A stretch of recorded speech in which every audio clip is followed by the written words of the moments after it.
Chisme de Ahora, Granada. ahora. Bueno, amigos, aquí estamos de nuevo en una nueva secuencia del fútbol y la vida con mi amigo Fernando Sánchez Salinero.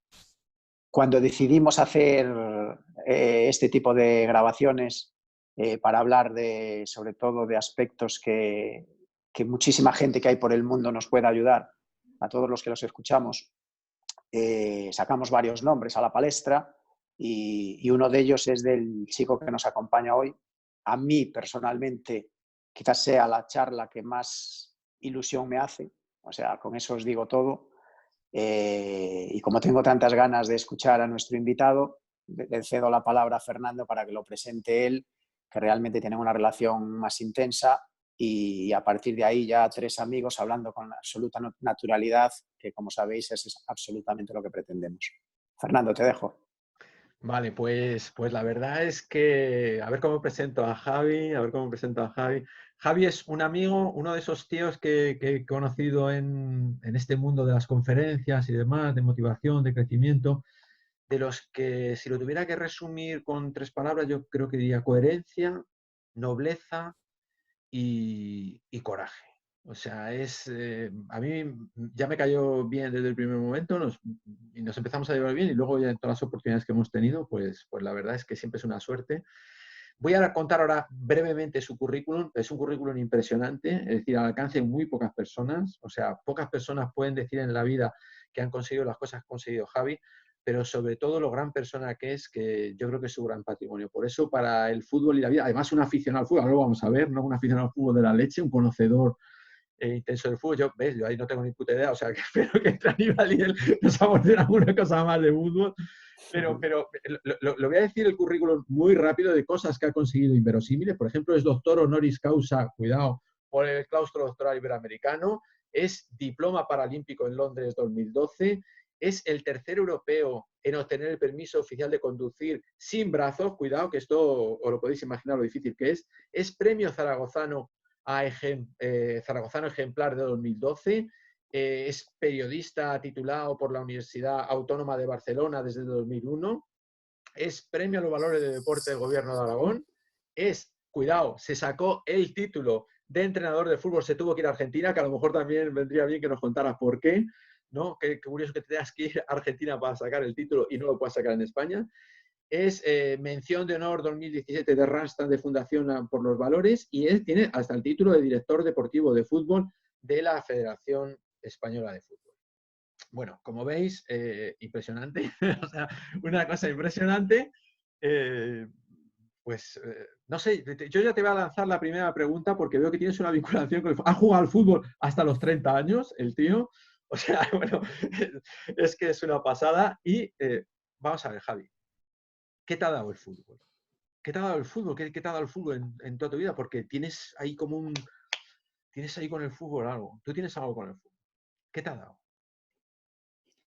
Bueno, además de ser una gran afición, como has comentado, a mí el fútbol desde niño, desde los 3, 4 años, cuando los que tuvieron coraje, coherencia y valor fueron tanto mis padres como los directores del colegio que había debajo de mi casa, que no era un colegio de educación especial, pero pese a ello aceptaron que yo empezase con el resto de mis compañeros.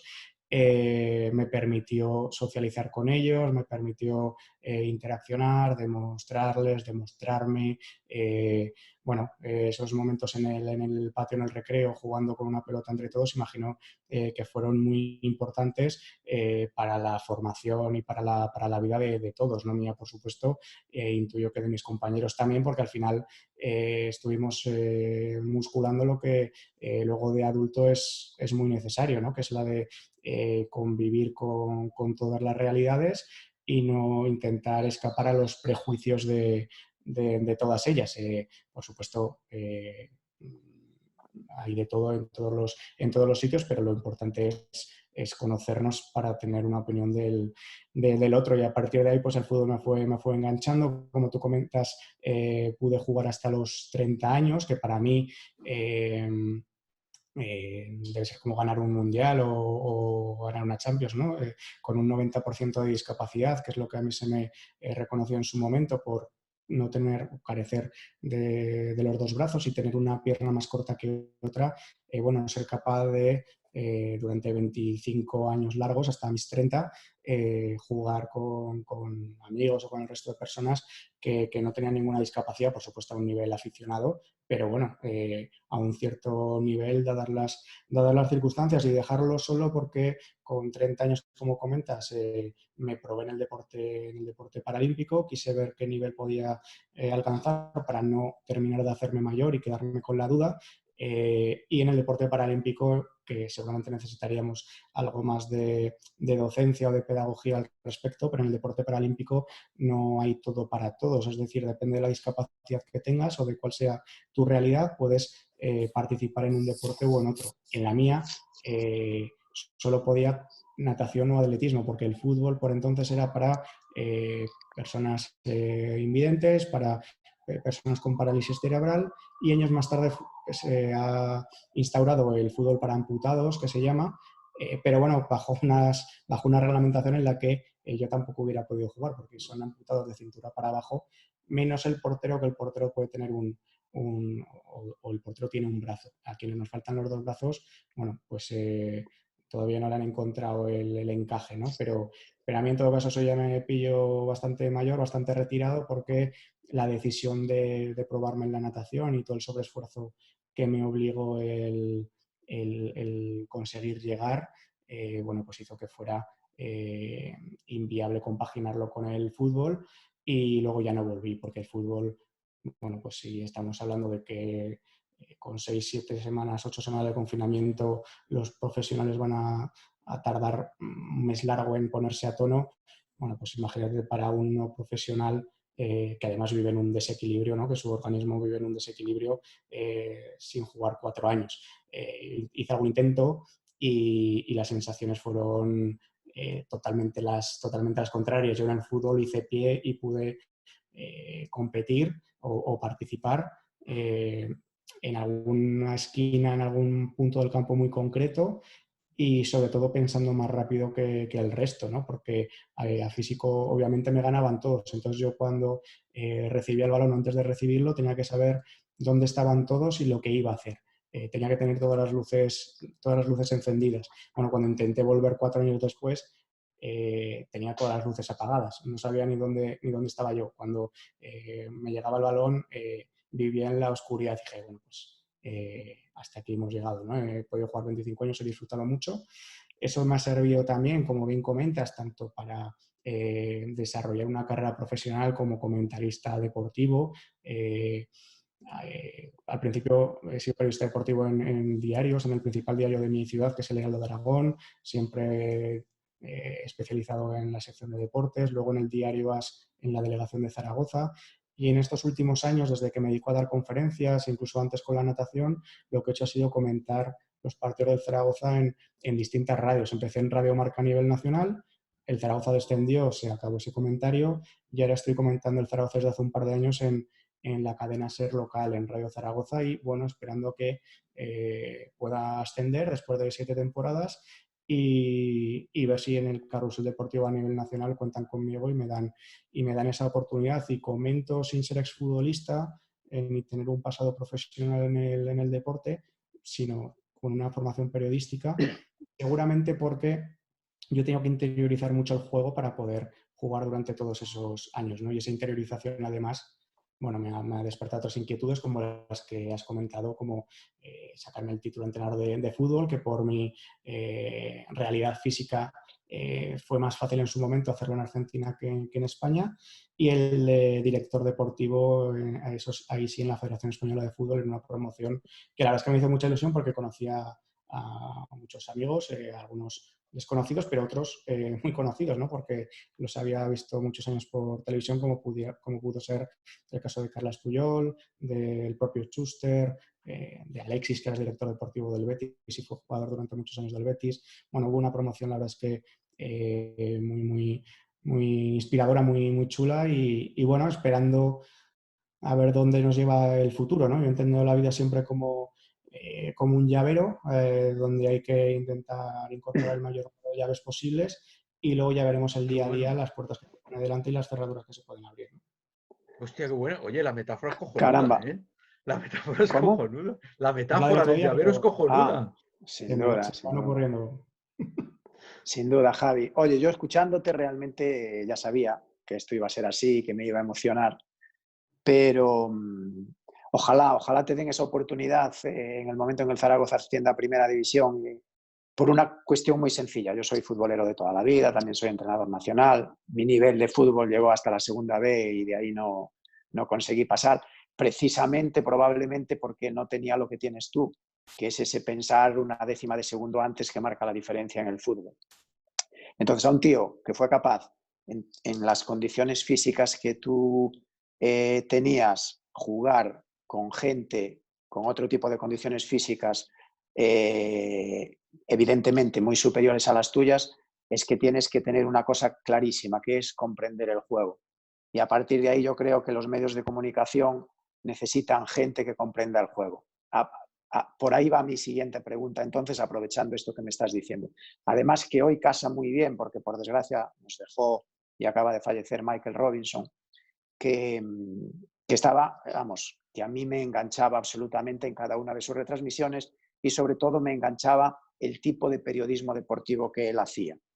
Yo te comento, mira, Fernando y yo hace unos años pues nos dedicamos a traer ciclos de conferencias aquí de gente del deporte a una ciudad como la nuestra, como Ourense. Y recuerdo que uno de los que trajimos fue a José Ángel de la Casa, ¿te acuerdas? Del Sí, sí, periodista por que supuesto. estaba, bueno, periodista de televisión española, el del 12-1 a Soy Malta muy amigo y de todo su eso. hijo, que su hijo ahora mismo es el que, bueno, ahora mismo desde hace muchos años, el que narra los partidos de segunda división en Movistar. Juanma de la Casa se Sí, conoce. justamente. Pues recuerdo que en el viaje de vuelta, que además lo hicimos los tres en coche para Madrid, nos comentó, de entre las múltiples anécdotas que nos fue contando, nos comentó que había tenido una oferta de una cadena importante de televisión, donde para ser tertuliano en una de estas tertulias que hoy son muy típicas, pero que él no había aceptado, porque lo único que le pedían era el postularse a favor o en contra de una situación muy concreta. Nos puso hasta el ejemplo de que, por ejemplo, que él era amigo de Luis Aragonés, pero si en la tertulia le tocaba darle palos a Luis Aragonés, pues había que darle palos a Luis Aragonés, por poner un ejemplo ya llevado al máximo extremo.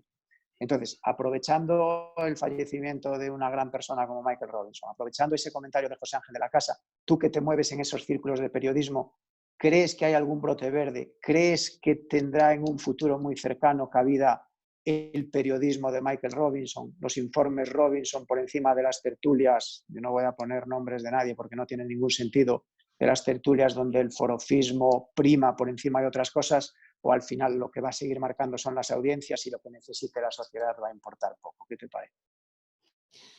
Bueno, yo creo que tanto en el ámbito del deporte, del periodismo deportivo, como del periodismo en general y de casi todo, de las conferencias también, por ejemplo, hay un enfoque bastante perverso, que es pensar que lo profesional, lo reposado, lo profundo, lo que se desprende de fuegos artificiales, de inflamaciones, de caricaturas, no es lo que la gente quiere ni necesita, y entonces no da audiencias y no es necesario. Por ejemplo, yendo al mundo de las conferencias, yo si diese otro tipo de charlas, seguramente ahora mismo viajaría en globo, porque si lo concentro todo en mi personaje, en mi caricatura, en dar vueltas en círculo a lo que por nacer sin brazos he tenido que, las habilidades que he tenido que desarrollar con los pies y cómo me he adaptado, bueno, pues eso sería muy comercial y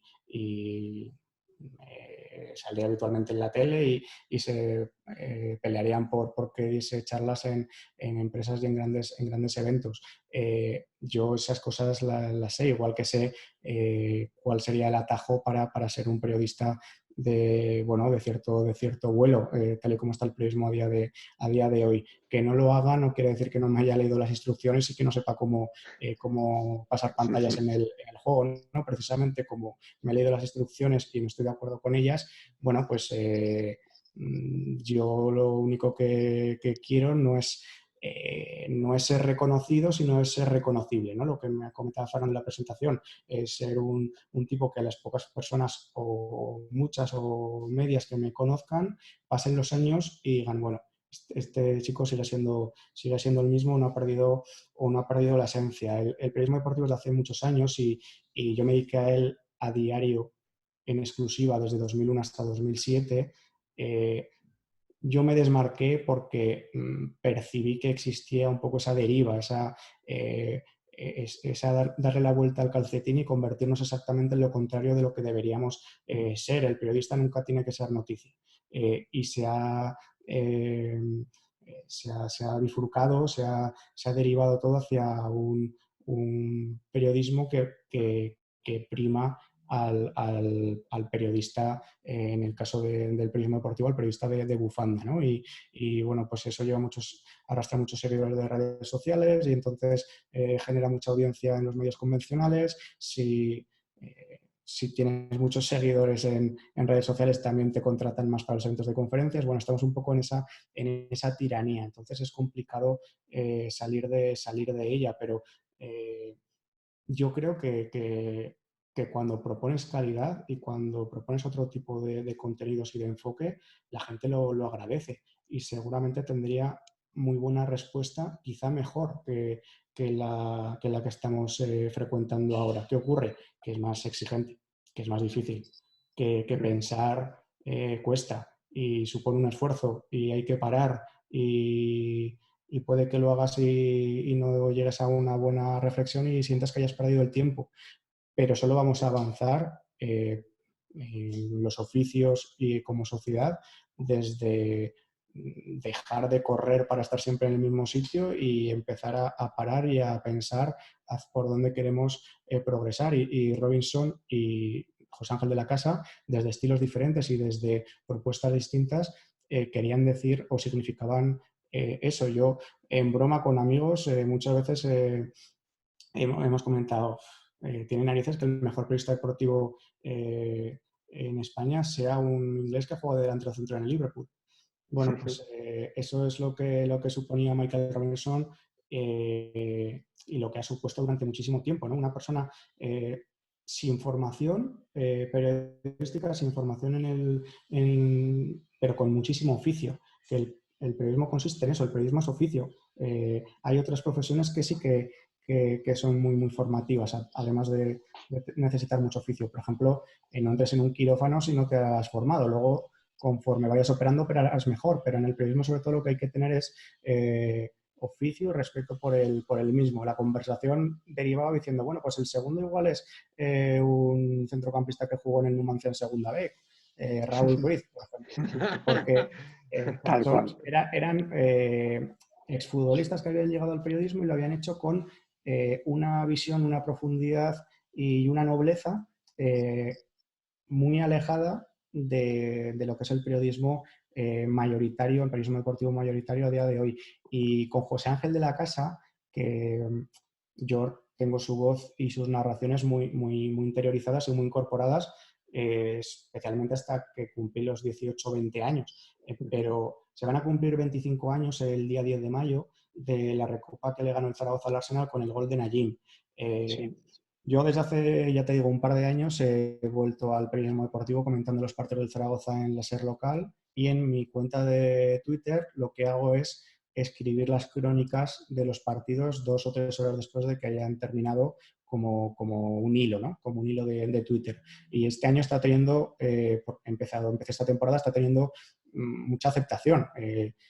Yo he estado 10 años fuera del periodismo deportivo prácticamente y soy un descubrimiento, un recién llegado a los ojos de los aficionados del Zaragoza en redes sociales, cuando realmente ejerzo la profesión desde hace 20 años. Estoy preparando un hilo para ese partido, para el día de mayo, cuando se cumpla el 25 aniversario, y entonces he revisado varias veces el partido del Zaragoza-Arsenal, de aquella final. Y me he dado cuenta de que José Ángel de la Casa, sin ningún tipo de ínfula, de pretensión, de hacerse el interesante y sin ningún comentarista al lado, era capaz de desdoblarse como narrador y como periodista, Sí, o sea, sí. como comentarista, perdón, y soltaba claves del partido de tácticas y de entender el juego y dónde iba a sufrir un equipo, dónde estaba sufriendo el otro, qué había que corregir, que en su momento pasaban desapercibidas. Es más, José Ángel de la Casa era conocido por tener un tono medianamente bueno, tenue, ¿no? O templado. Y algunos decía que incluso le aburría y demás. Y con el paso del tiempo, con el paso de los 15, 20 años, te das cuenta de la carga profesional que tenían sus comentarios. Yo espero que la profesión lleve ahí, igual que espero que todos los rincones de la sociedad lleven ahí, porque por una mera suma de rincones terminaremos siendo un lugar mejor, que es de lo que se trata, ¿no? Al final el conjunto solo lo vamos a mejorar desde el compromiso individual de cada uno, de no ir hacia donde a cada uno nos vendría mejor, sino ir hacia donde a todos nos conviene más y nos viene mejor. Oye, Javi, a ver, yo te haría 80.000 Es una preguntas. fita, pero no está mal. Sí, efectivamente. Las fitas son geniales. Estuve viendo Yo el te otro día haría la muchísimas preguntas, entrevista pero y la verdad es que me gustó te voy mucho. a hacer una que a lo mejor viene bien en este contexto de la vida que queremos sacar. Porque, claro, vamos a ver, para ti no ha sido nada fácil. O sea, a ti, cuando uno dice, oye, ¿qué tal te ha sido la vida de fácil? Dice, pues para mí nada ha sido fácil, tronco. O sea, quiere decir que tú podrías decir, a mí nada me ha resultado fácil. Ahora vamos a vivir unos tiempos en los que para muchas cosas que consideramos habituales no van a ser fáciles para la mayoría de la gente. Entonces te voy a pedir que de forma breve, porque como nos extendamos, se nos va, ¿sabes? Yo creo que una cosa hay que darle, ¿no? Tú como periodista, es 3 consejos que le des a cualquiera que practique deporte, o cualquiera que se esté preguntando cosas sobre qué va a ser de su vida, de su profesión y tal, que a ti te han servido mucho en la vida para superar las dificultades, porque tú sí que tienes un currículum acrisolado de superar dificultades. Y dices, pero mira, si me pillas aquí, dime 3 cosas, mira, haz esto, esto y esto te va a ser muy útil, ¿vale? ¿Qué se Vale, te bueno, ocurre? pues sí, lo resumimos telegráficamente si quieres y luego ya profundizamos en lo que haga falta, pero yo creo que es fundamental convivir con la incertidumbre, que es un concepto que quizá no hay un concepto más ligado al ser humano o al ser vivo que ese, porque la vida en sí misma es incertidumbre.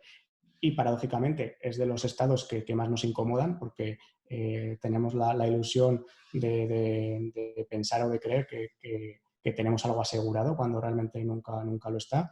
Y para eso yo creo que tienes que vivir con tu realidad, cada uno lo que nos haya tocado. En algunos momentos será más desfavorable objetivamente que la del resto y en otros momentos será más favorable. Aunque en unos momentos sea más visible y en otros menos, pero no podemos reducir el todo a la parte que se ve. Dedicarle más tiempo a la solución que al problema, porque si es un problema tiene una solución, igual no es completa, pero sí que es parcial, y si lo solucionas parcialmente habrás reducido el problema. Detectar muy bien que es un problema. En mi caso, por ejemplo, no es un problema no tener brazos porque eso no tiene solución. En mi caso, el problema es pensar que por no tener brazos no voy a ser capaz de hacer nada o casi nada. Y ahí es donde tienes que centrar toda tu solución y tu foco en la solución.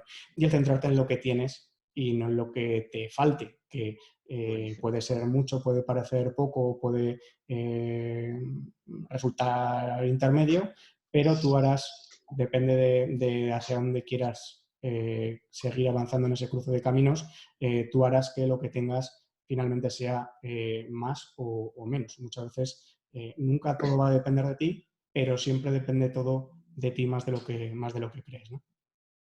Muy bien. Caray, tío. Es que, joder. Impresionante. A mí me tienes impresionado, Javi, de verdad. Porque me habéis dicho que sea breve, si no... O sea, no, Muchísimas pero ganas. es mejor breve. No penséis que es mejor que sea breve. Digo que ya No, te no. veo que tienes tendencia a la extensión. Digo por dar la agilidad. Dos veces, pero Porque se agradece, aunque luego aquí el protagonista eres tú, tío. O sea que... Completamente, pero con esas 3 pinceladas, joder, nos dejas a los dos y a todos los que nos escuchen, realmente con unas ganas inmensas de darte un abrazo, ya a nivel físico y personal, Javi. Bueno, mira, una cosa, leyendo sobre ti así cosillas en internet me llamó mucho la atención y ahora voy a un vestuario de fútbol. Leí algo como que en su día, hace años, antes de un Zaragoza-Real Mallorca, el Zaragoza llevaba 15 partidos consecutivos con derrotas o con malos resultados y te dieron la opción, no sé quién sería el entrenador en ese momento, te dio la opción de entrar en el vestuario y dirigirte a ese vestuario que seguro que los que hemos jugado al fútbol, cuando llevas 15 derrotas consecutivas o por lo menos 15 resultados que no son los que esperas, sabes que es un vestuario que está con una autoestima bastante baja y sobre todo falta de confianza, que es una de las partes más importantes que tiene el futbolista para rendir. Me encantaría, si todavía te acuerdas, que imagino que sí, que nos dijeses qué les dijiste, que más o menos cómo te dirigiste a ellos y cómo fue el retorno de ellos hacia ti al escucharte.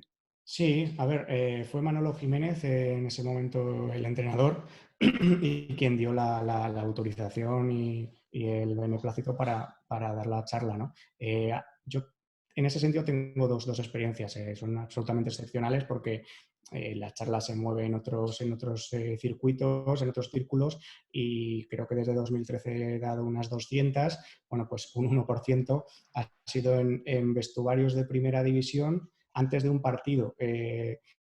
La otra experiencia fue con el Eibar, que por entonces entrenaba Gaizka Garitano, ahora entrenador del Athletic de Bilbao, de la mano de Mikel Martija, que es su segundo director deportivo, que es con el que hice yo el curso en 2014, y de su director deportivo, Fran Garagarza.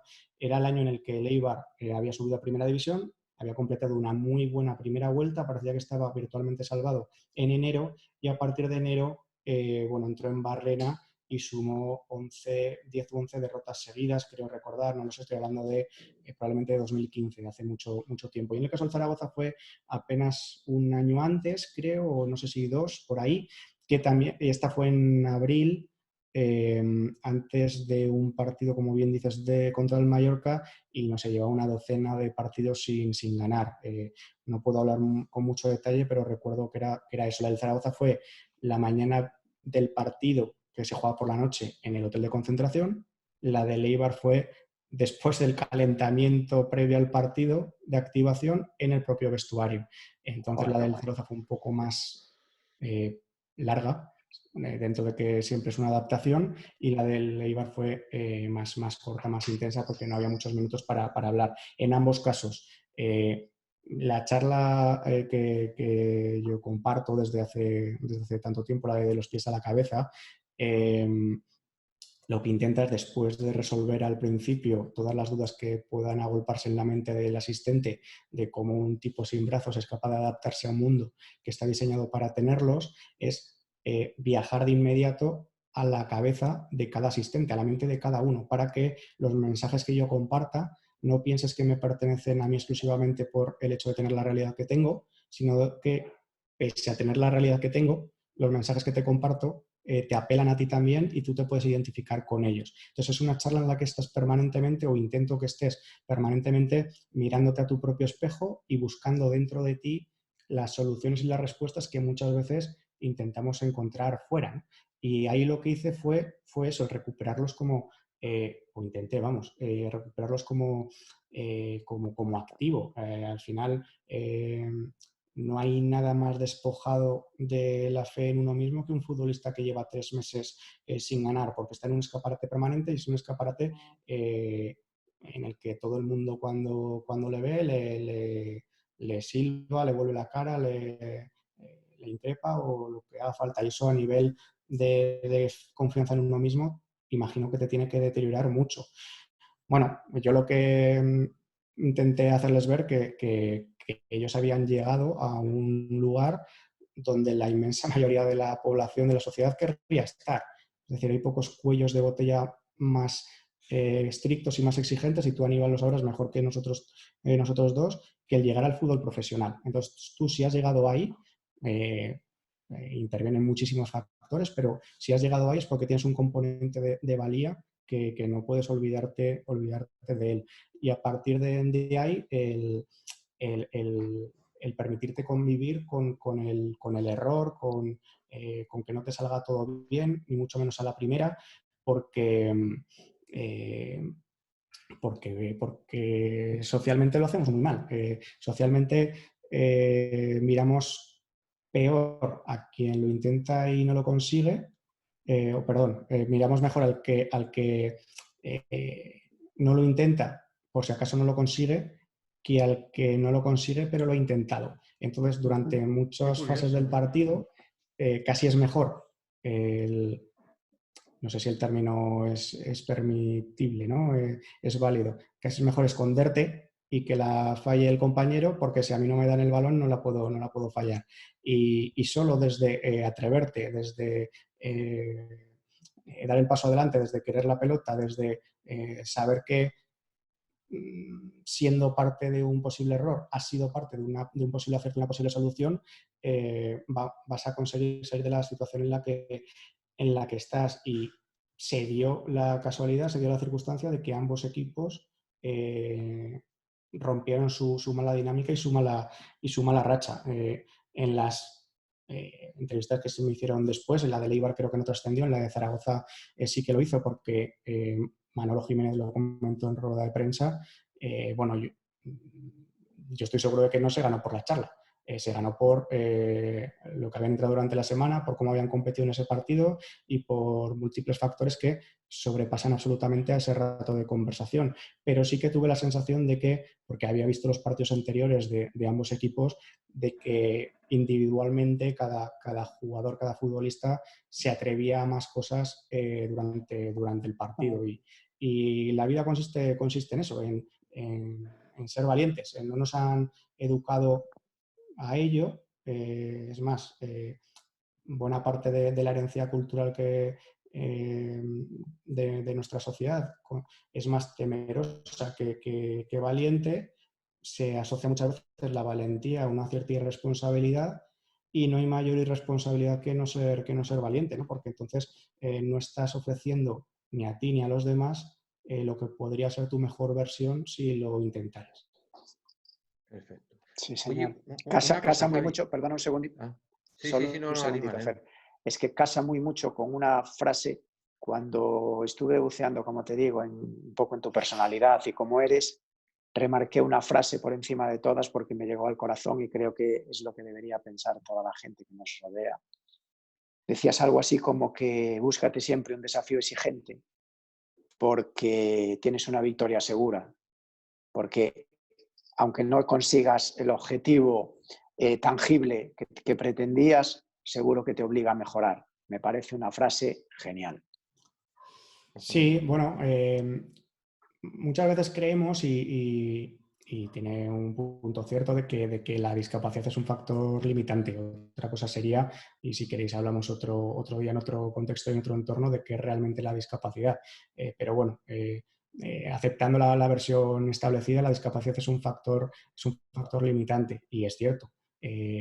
Yo por no tener brazos, por muchas habilidades que haya podido desarrollar, va a haber cosas que humanamente por mi realidad no voy a poder hacer nunca, ¿no? Pero mucho más limitante que cualquier discapacidad que se nos ocurra es lo que tú a ti mismo te digas que no vas a ser capaz de hacer sin siquiera haberlo intentado. Esto no consiste en pretender ser capaz de hacer todo, ni en decir que todo es posible, ni que querer es poder, ni que si sueñas lo consigues, ni frases tan publicitarias que se manosean tanto en las conferencias de motivación, ¿no? Consiste en decir, bueno, vamos a aceptar que somos limitados por el hecho de ser seres humanos. Hasta que no nazca el ser humano perfecto, todos vamos a tener nuestras imperfecciones, pero vamos a intentar ser solo lo imperfectos que verdaderamente somos. Y para eso hay que ponerse metas altas. Yo la primera vez que fui a entrenar con 30 años a un club que había en mi ciudad, en Zaragoza, en febrero de 2009, entraba con chavales de 14, 15 años, le dije al entrenador, que era más joven que yo, qué había que hacer para ir a unos Juegos Paralímpicos. Yo no te digo que fui a Londres por esa frase, que quedaría muy redondo y muy bien. Fui a Londres porque durante 3 años me maté a entrenar y casi pierdo una rodilla por el camino del esfuerzo y demás. Pero sí que puedo decir que no hubiera tenido el punto de partida necesario y dispuesto a asumir ese sobreesfuerzo y ese sacrificio si le hubiese preguntado otra cosa, si le hubiese dicho, bueno, aquí para ir a un campeonato de España o para ir a un campeonato de Aragón, yo sabía que era imposible, prácticamente imposible, ir a unos Juegos Paralímpicos en mis coordenadas, ya con 30 años y sin haber entrenado nunca antes. De hecho, no hay nadie, o por lo menos yo no encontraba a nadie en el deporte paralímpico moderno y actual que lo haya hecho. Pero a mí no me importa no conseguir los retos si por el camino, por el propio desafío y por la propia exigencia del desafío, consigo mejorar mi punto de partida. Y ese yo creo que es la receta. Yo cuando empecé con las charlas, por ejemplo, no sabía si iba a dar 1, 10 o 6 y si me iban a contratar al otro lado de mi barrio o en la otra punta del mundo. Y bueno, pues sin ponerte ningún tipo de límites, al final resulta que 8 años más tarde, como comentaba Fernando en la presentación, nos han dado un premio por la charla en México, hemos ido 2 veces a Uruguay, en mayo nos quiso conocer Pepe Mújica, el expresidente del país, aprovechando el viaje dimos una charla en la fundación de River, llevamos 2 años con un ciclo social que hemos dado nuestra charla gracias a un patrocinador en casi 40 entidades sociales y educativas de todo tipo. Bueno, si haces cosas, van pasando cosas y lo que no puedes hacer es ponerte límites por el camino, ¿no? El futuro se llega día a día y el mayor reto que muchas Qué veces, bueno. pensando que voy a hacer una frase grandilocuente, me preguntan cuando cierran una entrevista, bueno, ¿y cuál es tu siguiente reto? Porque, bueno, es una vida de desafíos. Los retos están desde mi punto de vista, están sobredimensionados. O sea, que el mayor reto de todos, de la vida absolutamente de todos, es llenar de contenido y de buenas intenciones el día a día. Y a partir de ahí, la vida nos llevará donde considere o donde buenamente podamos. Pero el mayor reto en la vida de todos es intentar en el día a día, que es siempre lo más duro y lo más exigente, bueno, pues no dejarte nada por el camino. Vale, bueno, nos quedan 2 minutos 40, creo que nos dice aquí el amigo Zoom para que se corte, pues llevamos ya casi 40 minutos y entonces casi vamos a ir despidiendo, dejando alguna cosa. Yo realmente, siempre que estoy contigo, siempre salgo motivado, tío. O sea, acabas haciendo unas reflexiones, sabes que digo, vale, esta me sirve, esta también me sirve, esta también me sirve. Y entonces voy como acumulando ahí rollo y digo, de puta madre, Javi ya me ha puesto las pilas, ¿no? O sea, bien, porque es que tienes lo bueno de, con esto ya me despido, luego dejo a Aníbal y remata tú, nos quedan 2 minutos, Venga. de, ¿sabes? Cuentan las cosas como de consecución de historias, pero luego con una serenidad y una solidez intelectual, porque no es que seas el típico ahí empanado de, no, esto, no, no, no, no, que luego lo razonas, ¿no? Y entonces solo por eso, gracias, Javi. Gracias porque realmente es emocionante. Yo ya no tengo nada más que decir. Te queda Aníbal ahí, tenéis 1 minuto 40 de Nada, algo y que despida. nada, 10 segundos del minuto 40 y después que despida Javi, 1.000.000 de gracias por todo lo que nos aportas, Javi. Espero conocerte personalmente prontito y mucho ánimo en todo lo que intentes, aunque darte ánimo a ti es algo que Bueno, no nunca, tiene nunca demasiado está mal, sentido. Nada, muchísimas gracias, tío, muchísimas gracias.